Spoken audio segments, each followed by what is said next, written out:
Hi, I'm Aiden Almonte, And I'm Jake Huber.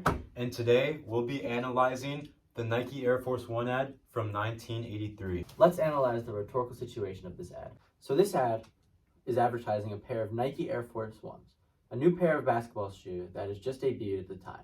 This ad was published in 1983 and the Air Force One debuted in 1982. This is significant because the blue light coming out of the box, the smoke in the background, and the red lights cutting across the box make this ad look futuristic and is saying that this is going to change the game of basketball.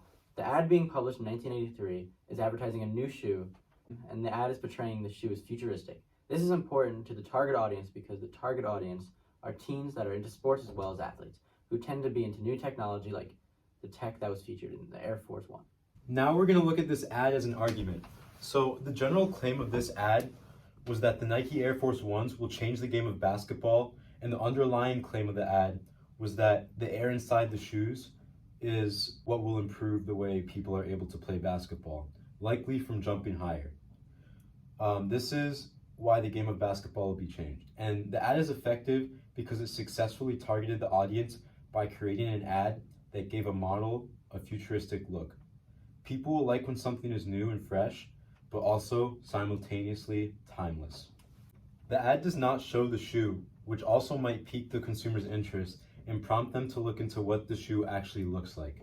This ad is also effective because consumers immediately know that this ad is for a basketball shoe, since there is a basketball that is centered at the top of the shoebox, and the text at the bottom says, "A shoe so revolutionary that the game of basketball may never be the same." This helps the reader identify that this shoe and ad is meant for basketball.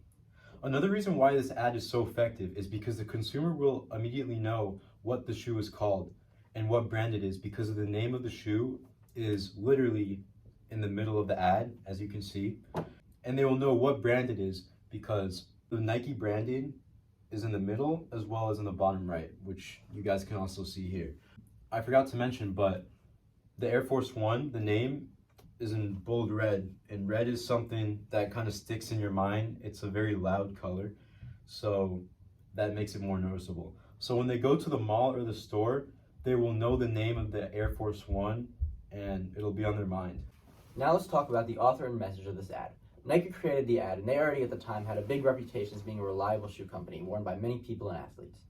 For example, by the time in 1983 when this was published, Nike had already popular shoes such as the Waffle Racer, the Nike Cortez, the Nike Blazer, and the Nike Tailwind.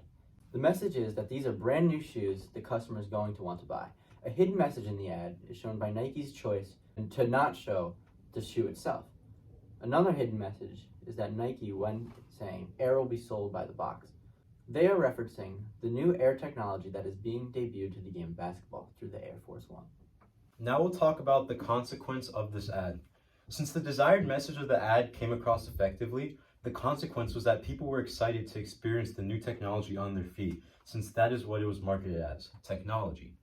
This changed society as a whole because it prompted more competition in the basketball sneaker market and made people, especially the youth, more conscious about what sneakers they wore on their feet.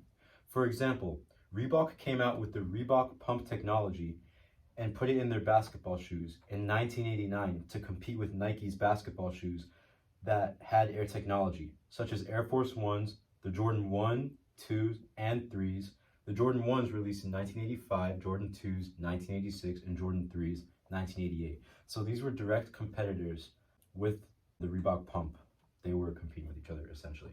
That's it for today, and thank you for listening to our TED Talk.